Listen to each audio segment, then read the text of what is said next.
Salut bien-aimés dans le Seigneur, que le Père le Très-Haut soit glorifié. Comme d'habitude, c'est toujours pour moi, votre frère, un grand plaisir de venir vous parler. Donc, gloire à Dieu, au Père créateur de toutes choses, le seul qui contrôle l'être, le temps, le mouvement, l'instant et le moment. Double honneur aussi à la personne du Sauveur d'Israël, du Christ Yahushai, le Seigneur et le Sauveur, le premier-né de toute la création. Donc ici, je salue tout particulièrement et de façon distinctive la fille de mon peuple et le fils de mon peuple, tous ces Hébreux israélites dispersés au travers le monde. Je salue aussi les païens, en tout cas les gens des autres nations, mais qui ont véritablement accepté et cru la parole du Père par la personne du Christ de Dieu Yahushai. Donc voilà. Donc partout où vous êtes, que le Père lui-même, par sa toute divine autorité, par sa toute divine puissance, vous sanctifie, qu'il vous bénisse, en tout cas qu'il vous sanctifie, corps, âme et esprit, et que votre être soit gardé irrépréhensible jusqu'à ce qu'il lâche du ciel son fils préméné pour qu'il vienne pour juger le monde. Donc nous devrons être prêts à recevoir le Moshiach. Voilà, Yahushai, parce qu'il revient bientôt, il faut être prêt. Donc, comme vous avez vu le titre de la vidéo, je l'ai intitulé « Les lèvres du prêtre ». Les lèvres du prêtre. Deux points, ton pasteur est-il digne de t'enseigner la vérité? Voilà. Donc, on va avoir une conversation, si je peux appeler ça comme ça. Je vais faire ce partage tout en espérant que ça pourra aider quelqu'un ici, ok? Donc nous disons ce que nous savons et nous rendons témoignage de ce que nous avons vu. On va partager un peu de la connaissance et ça va être dans une conversation, on va dire ça comme ça, on va échanger et tout en espérant si quelqu'un a quelque chose à ajouter, qu'il puisse l'ajouter sous forme de commentaires, tout en se basant sur les Écritures. Donc, vous savez qu'il est écrit, comme d'habitude, dans Proverbe 19.2, que le manque de connaissance n'est bon pour personne. Et dans le livre du Sirach, au chapitre 18 du verset 18, ok, il est écrit avant de parler, instruis-toi d'abord. Donc je me suis instruit d'abord. Voilà pourquoi je viens, je parle. Voilà pourquoi je viens, je fais ce partage. Et dans le même livre du Sirach, au chapitre 6, à partir du verset 33, il est écrit: si tu aimes à écouter, ok, si tu aimes prêter ton oreille pour que tu écoutes, tu deviendras sage.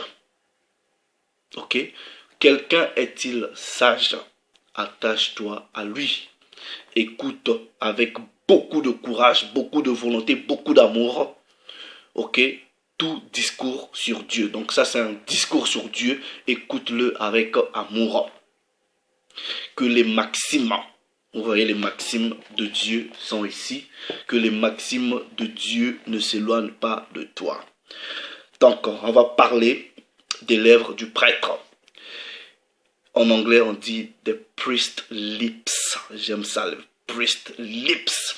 Donc, ton pasteur est-il digne de t'enseigner la vérité? Bon, aujourd'hui, vous voyez, dans les assemblées, dans le christianisme actuel, il y a des leaders, il y a des dirigeants, ok, voilà, qui sont à la tête de ces assemblées. Il y en a qui sont des pasteurs, voilà. Mais en gros, ok, en gros, c'est tous des prêtres, ok.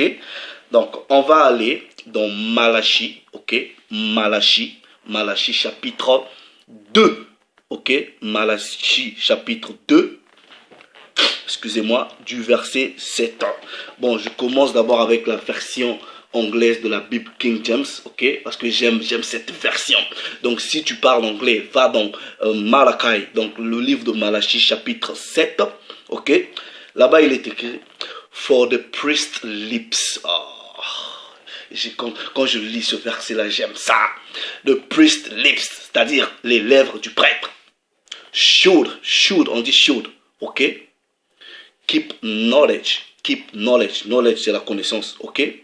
And they should seek the law, c'est-à-dire la loi, at his mouth, sur sa bouche, ok? And then for it is, no, he is the messenger of the Lord of hosts. Donc, en gros, on dit ici que les lèvres, vous voyez la bouche du prêtre. Donc, votre pasteur, c'est lui, votre prêtre. On va lire dans les versions françaises. Ok, j'ai sélectionné 3 ou 4 versions que j'ai aimées dans leur traduction. Ok, mais de préférence, j'aurais préféré la traduction anglaise. Je prends la Bible du semeur. Ok, la Bible du semeur. Regardez, si vous avez la version de la Bible du semeur, Malachie chapitre 7, chapitre 2 du verset 7, il est écrit, car le prêtre doit s'attacher à enseigner la connaissance. Ok? Est-ce que vous comprenez? La connaissance de qui?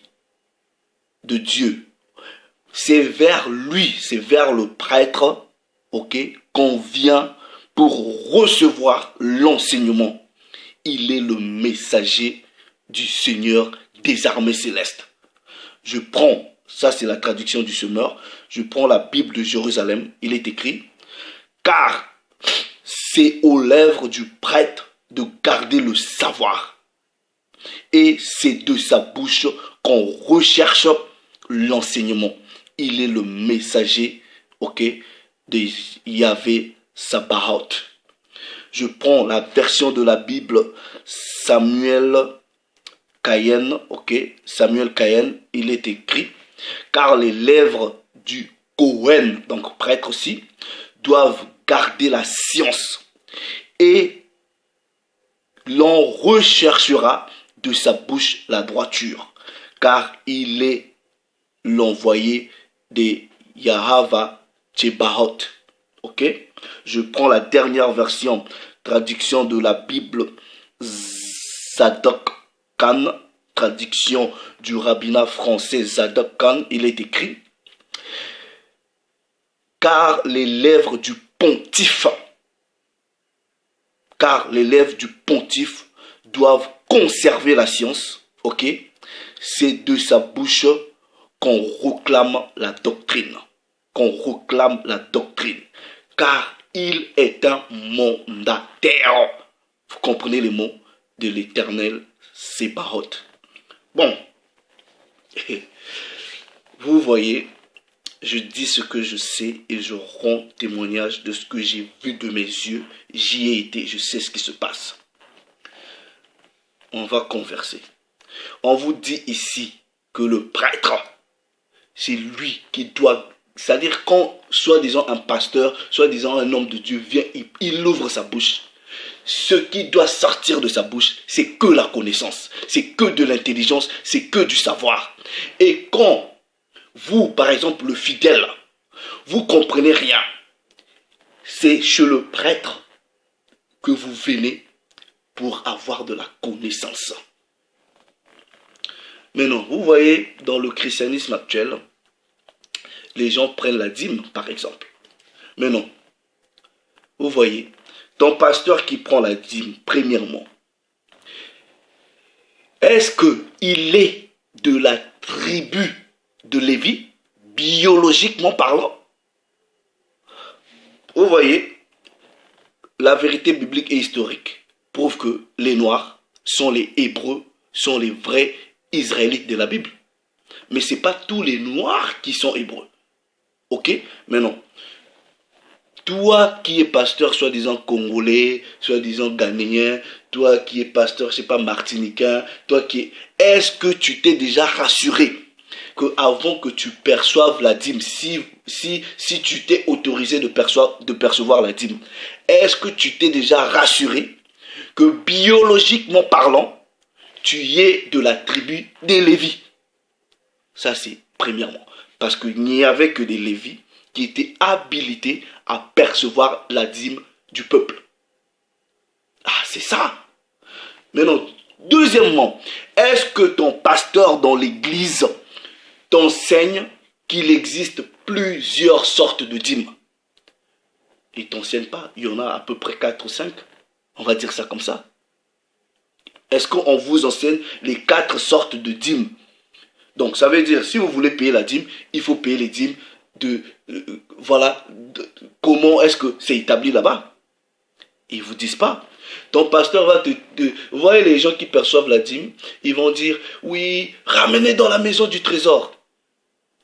Mais ton pasteur là qui te dit ramène à la maison du trésor, est-ce qu'il t'a enseigné, est-ce que la Bible a enseigné que la maison du trésor, c'est ça l'église? Non, la maison du trésor, c'est pas l'église. La maison du trésor, c'est des magasins où on mettait des vivres. Quand le peuple ramenait pour donner aux Lévites, les Lévites devraient prendre voilà, je savais si c'était des bœufs, toutes les vivres qu'on donnait, ils devraient aussi les placer dans ce qu'on appelait par la maison du trésor. C'est aussi simple que ça. Donc, votre pasteur dans l'église, il va réciter ce verset en dehors du contexte pour vous mettre la pression en pensant que, voilà, vous devrez donner la dîme. En utilisant un verset qui est hors contexte. La maison du trésor, c'est pas l'église. C'était des magasins. Quand le peuple ramenait la dîme, donnait aux Lévites, les Lévites prélevaient ce que le peuple donnait et allaient les conserver, allaient les conserver dans les magasins. Et quand vous lisez bien dans le contexte, quand le peuple devrait ramener la dîme, les Lévites aussi, à qui on n'avait donné aucun héritage, devraient aussi prélever une dîme de la dîme et mettre dans les magasins au cas où il y a sécheresse, au cas où il y a rupture de stock, au cas où il y a un problème, afin que le peuple se nourrisse, puisque les veuves devraient aller chez les Lévites aussi pour prélever leur dîme. Certains des Lévites volaient, c'est pour cela le Père dit, est-ce qu'un homme peut voler Dieu? Et les Lévites en disant, pourquoi Dieu dit ceci? Il dit, mais vous me volez dans les dîmes et dans les offrandes que le peuple ramène, pour vous et pour les veuves et pour les orphelins. Contexte. Et ça, ton pasteur là, il ne t'a jamais appris ça. Donc, toi-même, tu peux te l'apprendre. Ok? Est-ce qu'il est digne de t'enseigner sur la dîme, sur la parole? Non, il n'est pas digne. On met un crochet. Ok? Ensuite, excusez-moi. Aujourd'hui, par exemple, c'est dimanche. Vous allez aller à l'église. Quand je discute avec ceux qui se disent chrétiens, vous voyez, les gens ont commencé à aller à l'église le dimanche. Qui a institué le culte du dimanche? Bibliquement parlant, quand vous lisez le livre de Maccabée, c'est les Romains, les Grecs, les païens qui nous ont institué le culte du dimanche qui était destiné au Dieu soleil, par la force, par la tyrannie. Lisez bien dans le premier livre des Maccabées, tout est écrit là. Ils nous ont obligés à profaner le sabbat. La loi de Dieu dit quoi? La loi de Dieu dit quoi? Vous devrez garder le sabbat. Ça sera un signe de génération en génération. Dans le christianisme actuel, on ne garde pas le sabbat. Maintenant, quand vous discutez, ils disent non, bon, on choisit d'aller à l'église parce que tous les jours, c'est le jour du Seigneur. Oui, tous les jours, c'est le jour du Seigneur, mais ce même Seigneur-là, c'est même lui-même choisi un jour. Que dans le christianisme actuel, on ne garde pas. Mais on ne vous a jamais enseigné historiquement comment nous sommes arrivés au culte du dimanche. Les données historiques, scientifiques qui sont là prouvent à suffisance que le culte du dimanche a été imposé par la force et la tyrannie. Le Christ Yahushua a observé le sabbat. Les gens ne priaient pas soi-disant le dimanche. Non. Ah voilà, ils ne priaient pas le dimanche. Donc, historiquement parlant, les rapports historiques sont là, les rapports bibliques sont là, que les gens n'allaient pas à l'église le dimanche. Ils gardaient le sabbat. Et il y a un ordre qui est là. Ils vont vous dire, oui, non, mais voilà, nous allons à l'église. J'ai déjà entendu des hérésies, soi-disant, vous allez à l'église parce que soi-disant, le Christ Yahushua était ressuscité un dimanche. Est-ce que ça a même un sens? De vous-même. Donc, parce que soi-disant, dans votre compréhension, il est ressuscité un dimanche, c'est un dimanche que vous devrez aller à l'église. Mais c'est n'importe quoi. Non. Lui-même, il a observé la loi des prophètes. Il dit, ne croyez pas que je sois venu pour abolir la loi, mais je suis venu pour accomplir la loi et les prophètes. Il a suivi. Il a suivi. Est-ce que ton pasteur t'a même déjà expliqué la raison pour laquelle vous allez à l'église le dimanche? Non, il ne vous a jamais expliqué. En gros, je vais vous dire, vous voyez le christianisme, là, actuellement, je parle à mes frères noirs. Le christianisme est la religion de l'homme noir, de l'homme blanc. Mais la Bible, ok, la Bible, c'est le livre historique des noirs. Ok, le christianisme est une religion. Et Dieu ici n'a pas donné de religion. Mais non. Dans vos églises, ton pontife là, ton pasteur, ok, est-ce qu'il t'enseigne même, est-ce qu'il t'a même déjà dit que Jésus c'est un homme noir? Est-ce qu'il t'a déjà même dit ça? Non, mais parce que là-bas là, il fait, en fait, vous voyez, les pasteurs, le christianisme, surtout mes frères noirs, le christianisme là, vous ne faites que suivre ce que l'homme blanc vous a donné. Si je lis la Bible ici, je peux vous prouver, comme je l'ai déjà prouvé, que les Israélites, historiquement parlant, parce que nous, quand nous parlons sur la base de la Bible, sur la base de la science, sur la base de l'archéologie, sur la base de ce qui peut être vérifiable. Ok, Jésus c'est un homme noir, les Israélites, c'est des hommes noirs. Ton pasteur, est-ce qu'il t'a déjà enseigné? Là-bas, on va vous dire, oh non, pour moi, si Jésus c'est un homme noir, qu'il soit blanc, ça change rien. Non, ça change quelque chose. Parce que, vous voyez, vous avez en anglais, on dit brainwash, on vous a lavé le cerveau. C'est un homme noir. Mais est-ce que si nous acceptons que c'est un homme noir, ça change notre foi? Non, ça replace les choses dans leur contexte. Jésus c'est un homme noir, celui que vous appelez Jésus c'est un homme noir. Les Israélites de la Bible, ce sont des hommes noirs. Aucun prophète de la Bible n'est un homme blanc. Ça c'est la vérité biblique et historique. Si on dit ça, ça ne veut pas dire que vous devrez changer de foi, non. Nous rétablissons de façon intelligente la vérité historique. Celui qu'on appelle Jésus dans le christianisme. Mais déjà, je vous dis, ok, vous l'appelez Jésus sur la base de quoi? Parce que la lettre J déjà en hébreu, ce Jésus-là, soi-disant, vous appelez Jésus. La lettre J en hébreu, ça n'existe pas. Vous appelez Dieu, soi-disant, Jéhovah. La lettre J n'existe pas en hébreu. D'où vous sortez avec ces noms-là? C'est pour cela le livre de Proverbes dit le manque de connaissance, le manque d'intelligence n'est bon pour personne. Est-ce que ton pasteur t'enseigne ces choses-là? Non. Parce que, vous voyez, la Bible dit dans 1 Jean, je pense 1 Jean chapitre 3, attendez, on va essayer de chercher, 1 Jean chapitre 3, ça veut dire que si vous ne reconnaissez pas que ce Christ Yahushua est venu en chair, vous avez l'esprit de l'antéchrist. Attendez, 1 Jean, c'est chapitre 4, 1 Jean chapitre 4, on dit reconnaissez, à partir du verset 2, reconnaissez à ceci l'Esprit de Dieu. Donc vous devrez reconnaître l'Esprit de Dieu, ok, que quand vous confessez que Jésus-Christ est venu en chair, mais la chair là, il y a une couleur.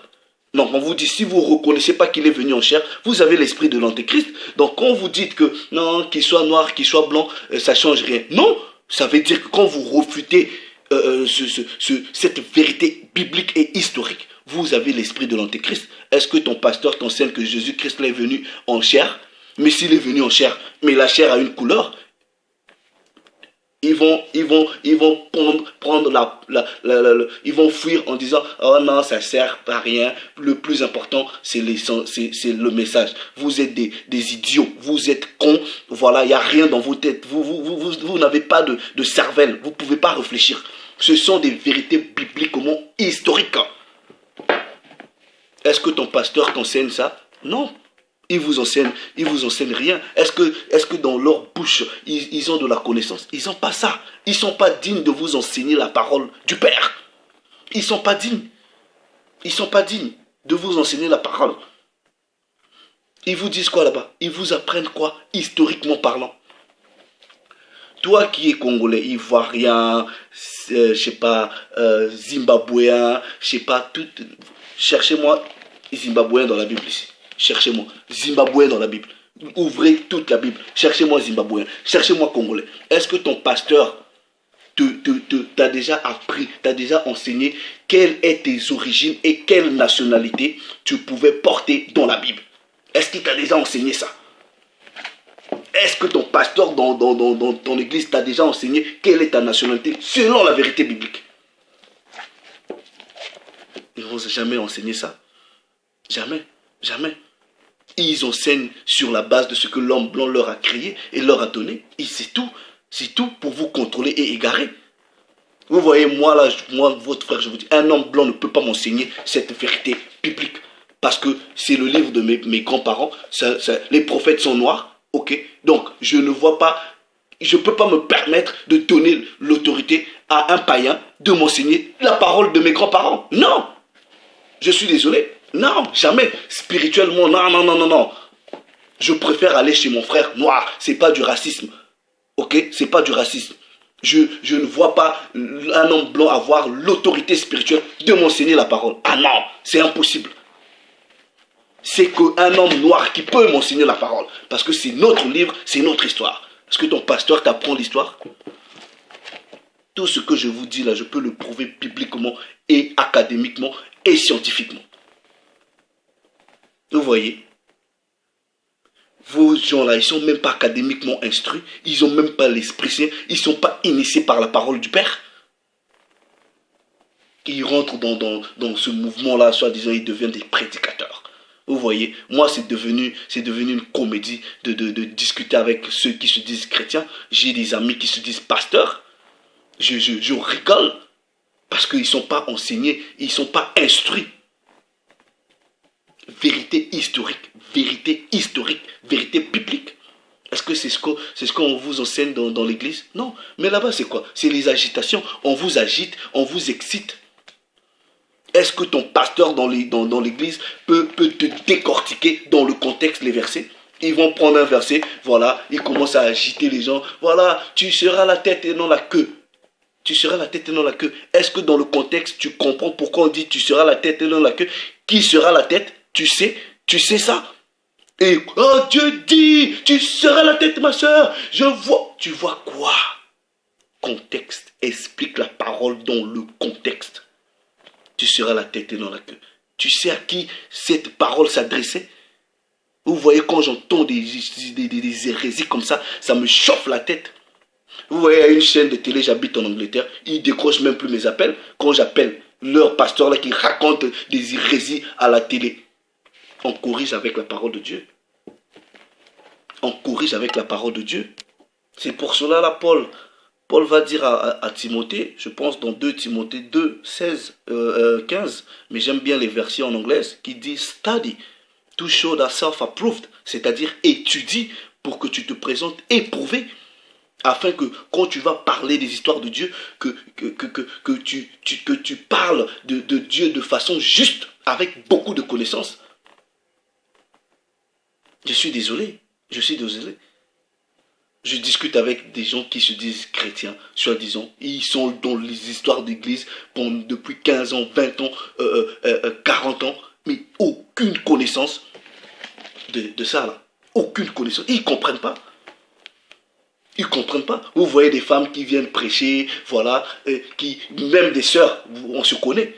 Tu viens là, soi-disant, tu prêches la parole de Dieu, tu n'es même pas voilé. Tu n'es même pas voilé. C'est ce que la parole de Dieu vous enseigne. Vos pasteurs vous laissent même lire la Bible sans mettre le voile. C'est ce que la parole... Sérieusement? Non, attendez, oh. On est où? Pour moi, vos pasteurs-là ne sont pas dignes. Un pasteur qui ne t'enseigne pas les quelques éléments là que je vous ai énumérés, ok? Il n'est pas dans la vérité. C'est un subalterne de l'homme blanc. Voilà, un subalterne de l'homme blanc. Il fait que suivre ce que l'homme blanc lui a demandé de faire. Vérité historique. On dit bien vérité bibliquement historique qui peut se vérifier dans la Bible, ok, et dans l'histoire. Vous voyez, aujourd'hui surtout chez mes frères bantous, nous avons la malédiction du Père qui pèse sur nous. Parce que les grands-parents, selon cette vérité biblique, ont péché. Regardez, Jérémie, chapitre 23. Jérémie, chapitre 23.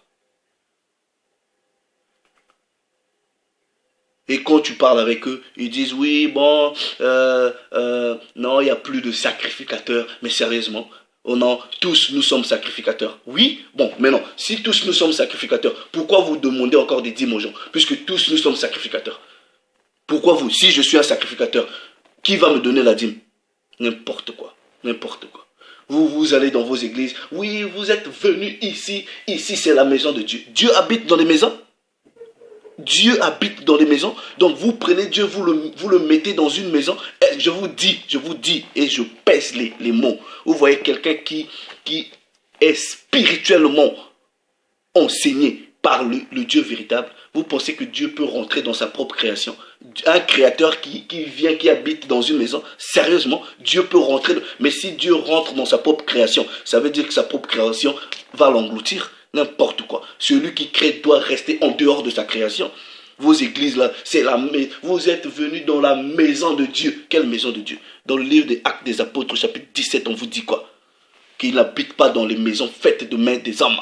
Vous lisez vos Bibles ou pas? Jérémie chapitre 23.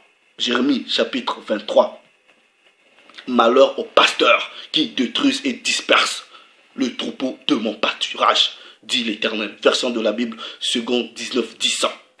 C'est pourquoi ainsi parle l'Éternel, le Dieu d'Israël. Sur les pasteurs, c'est-à-dire vous qui on vous avait donné la responsabilité d'enseigner. Sur les pasteurs qui paissent mon peuple. Vous avez dispersé mes brebis.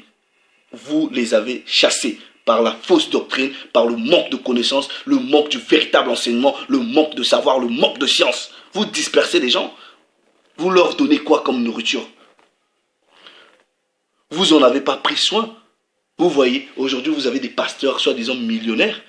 Comment toi tu es un pasteur millionnaire? Dieu m'a béni. Et ta congrégation là, les gens viennent à l'église, ils portent ce qu'on appelle les Moussounia Bata, les babouches comme ça. Le pasteur il a des Weston, il porte des costumes Versace. Vous vous engraissez vous-même au détriment du peuple. Pasteur millionnaire, vous demandez de l'argent pour acheter des soi-disant construire des églises de 10 millions de dollars. Vous avez des jets privés. Sérieusement? Et c'est toujours ces cons-là, mes frères, ces sœurs, vous êtes des cons, des connasses. Vous les suivez encore. Mais ça ne va pas dans vos têtes. C'est ce que la parole vous enseigne. C'est ce que la parole du Père vous enseigne. Pourquoi vous suivez ces gens-là? Ils vous égarent. Ils vous égarent, ce n'est pas de la méchanceté. Et quand je vois les fils de mon peuple, les filles de mon peuple se garer comme ça, je lève ma voix. Parce que le Père lui-même nous a établis comme des sentinelles. Selon Ésaïe chapitre 58, nous crions. Nous sommes des sentinelles. Ok. C'est pourquoi, ainsi parle l'Éternel, sur les pasteurs qui paissent mon peuple. Vous avez dispersé mes brebis, vous les avez chassés, vous n'en avez pas pris soin. Et je vais vous châtier à cause de votre méchanceté. Vous serez châtiés, vous tous qui égarez les Hébreux, vous tous qui égarez le peuple de Dieu, vous allez être châtiés. Ça c'est la parole du Père. Ça c'est la parole du Père. Ça c'est la parole du Père. Et dans le même livre de Jérémie, au chapitre 15, non, au chapitre 3 du verset 15, qu'est-ce qu'il est écrit? Que Dieu lui-même, il vous enverrait des bergers selon son cœur. Ils vous paîtront avec intelligence et sagesse. Donc un pasteur qui t'enseigne, si lui-même il n'est pas intelligent, si tu es plus intelligent que ton pasteur, ne l'écoute pas. Si tu as plus d'intelligence, de connaissance que ton pasteur, ne l'écoute pas. Il vous enseigne quoi? Il vous enseigne quoi? Je discute avec un frère, il se dit pasteur. Je lui pose la question, je veux savoir, qui a écrit le livre de Jérémie? Il ne sait même pas. Il ne sait même pas. Il ne sait même pas. Mais comment tu peux être pasteur? Est-ce que tu as étudié? Nous les voyons là avec des costumes. Dieu m'a dit, ils ont des gros ventres. Voilà, Dieu m'a dit. Dieu t'a dit quoi? Enseigne-tu la vérité? Es-tu digne d'enseigner la vérité? Bibliquement, historiquement, scientifiquement, archéologiquement vérifiable. Est-ce que tu es digne? Est-ce que tu es digne? Vous venez là vous raconter des hérésies. Vous égarez le peuple. Vous égarez le peuple. Les lèvres du prêtre, du pontife, du sacrificateur. Vous voyez les gens, vous voyez dans l'Israël antique, le sage, le prêtre du village, les gens allaient chez lui, ils sont tournés autour de lui, ils écoutaient la parole du Père. Ils écoutaient la parole du Dieu véritable chez le prêtre. Les gens, quand ils allaient chez Noé, ils allaient chez Enoch, ils s'asseyaient. Ils écoutaient la connaissance pure. Ce sont vos pasteurs ici. Même la simple lecture, ils ne savent même pas lire. Ils savent même pas lire. Ils ne comprennent même pas les sens des mots. Ils ne savent même pas lire. C'est quoi ces bêtises-là? Et quelqu'un comme ça, vous vous dites pasteur, vous enseignez. Vous enseignez quoi? À qui? Vous voyez,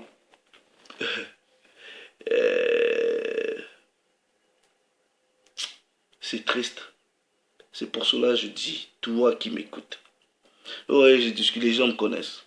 Je dis, vous pensez que, vous voyez, je te supplie, frère, sœur, que tu sois bontou, hébreu, israélite, que tu sois païen, mais si tu aimes véritablement la parole du Christ Yahushua, prends le temps d'aller étudier de toi-même.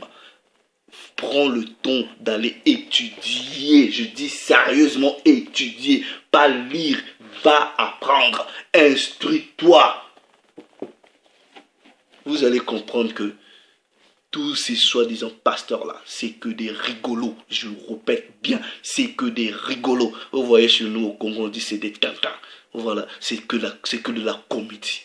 Sérieusement. Sérieusement, prenez le temps, instruisez-vous de vous-même. Que personne ne vous trompe. Que personne ne vous trompe. Vous voyez, c'est facile d'être pasteur dans le christianisme. C'est facile. C'est facile. C'est facile de se faire de l'argent. C'est facile. Mais ces gens-là n'ont aucune connaissance. Je discute avec des gens qui se disent déjà, soit des prêtres, même quand vous leur posez des questions même qui sont historiques, ils ne savent pas. Ils ne savent pas. Ils ne savent pas. Prenez le temps, frère, de vous instruire. Prenez le temps. Prenez le temps. Quelle est ta nationalité dans la Bible? Tu étais qui? Tu viens d'où? Est-ce que tu peux vérifier ça historiquement, scientifiquement?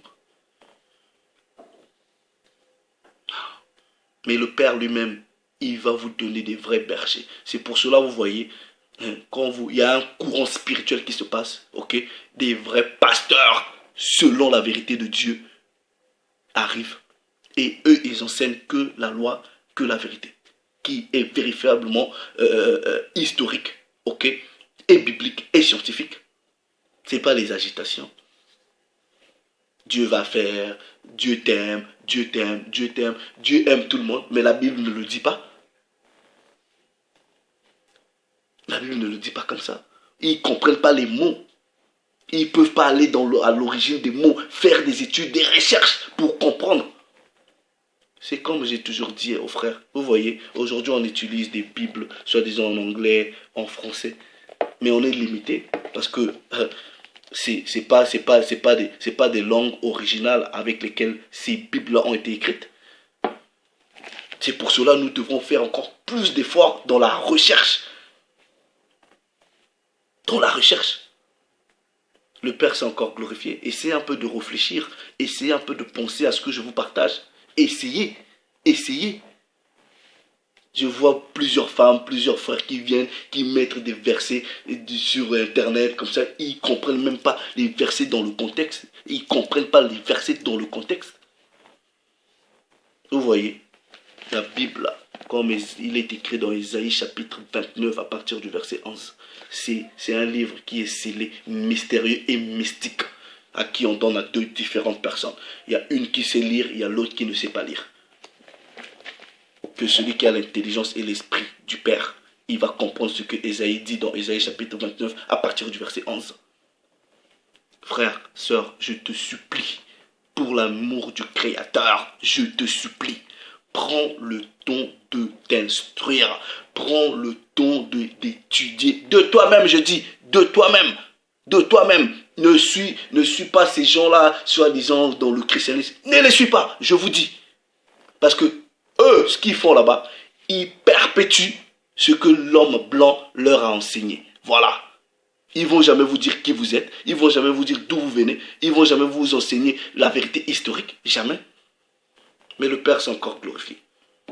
Que celui qui a les oreilles entende.